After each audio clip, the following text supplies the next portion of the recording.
We don't just want stories. We don't just want to say, hey, we're going to be doing this, we're going to be doing that, and there's nothing on the table, no blueprint on how to go about it. How do we translate these tourism potentials in Nigeria, not just in Cross River State, the entire 36 states, into meaningful productivity? Well, all the 36 states don't have, the same kind of things to offer when it comes to tourism. They have culture. Yeah, they do have culture. But if you're talking about tourism, then you would have to pick a couple of places. Like Adamawa State is rich in tourism. Cross River State is awesome. Like I went there lately, so I was really impressed with what I saw. Obudu Cattle Ranch, for instance, I'm not from there though, but if I see a good thing, I'm not ashamed to say so.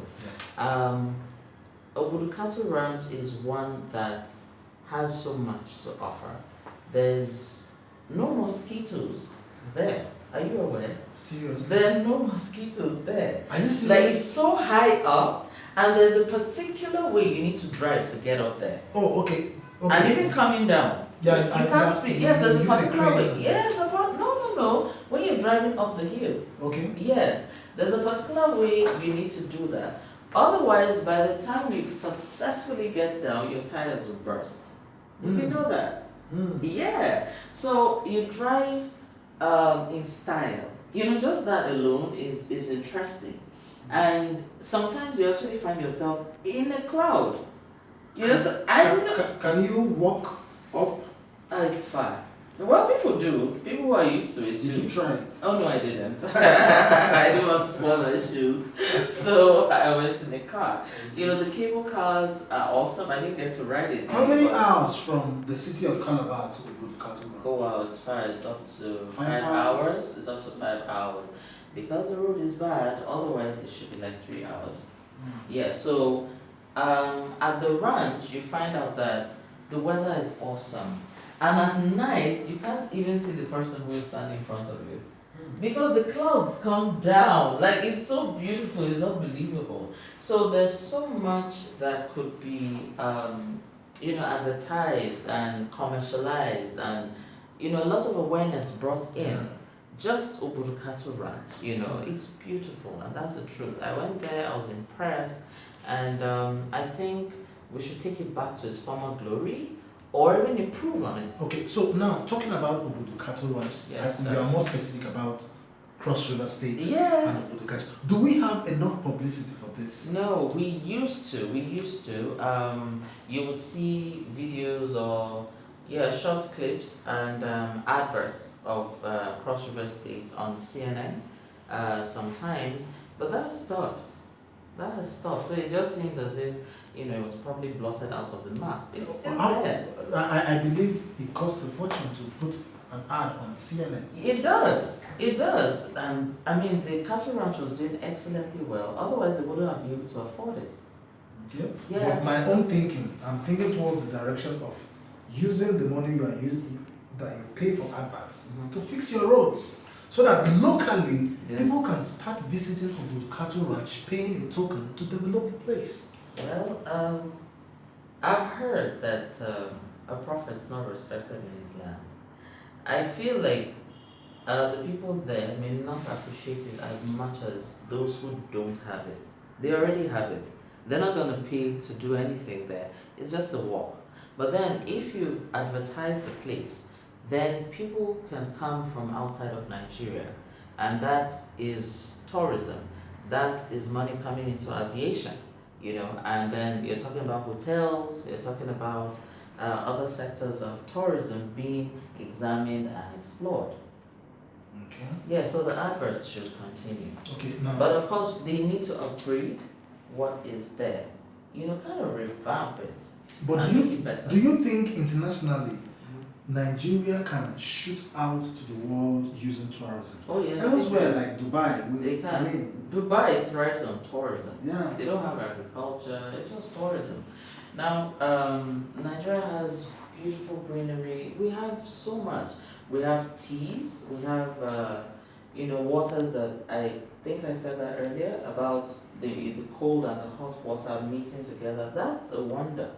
I mean, why is Egypt so popular?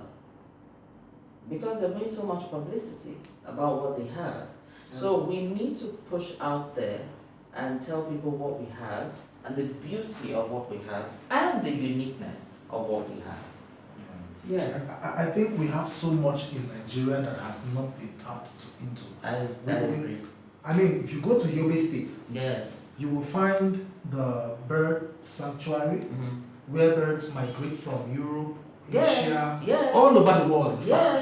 fact, and they find themselves in Yobe State, I know, right? Dagona Bird Sanctuary. Exactly. Now, what has been happening? You can't find, nobody pays anything Good. to go sightsee or good. stuff like that. Exactly. Now, they fly from most parts of, Europe, the US, and for instance, the ducks. They tell you during is this winter? Yes, They winter. fly south. Now they fly south. Where are they headed?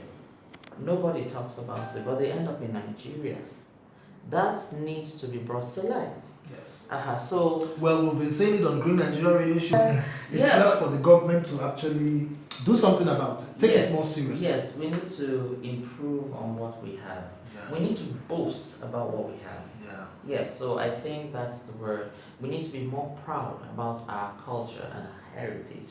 Our traditions, well, not all of them, I'm not comfortable with some of them, but the culture is very rich and the heritage is also awesome. So we admire Indians. They have the henna they apply, they have their saris that they put on, and we're buying the saris too. Why are they not buying our local clothes? Why are they not buying our wrappers? Our agbadas? Why not? Yeah, because we're not as proud of them as we should be. An Indian loves their saris. Like, they don't joke with it, no matter how educated they are. So we need to do something about it that really puts us out there.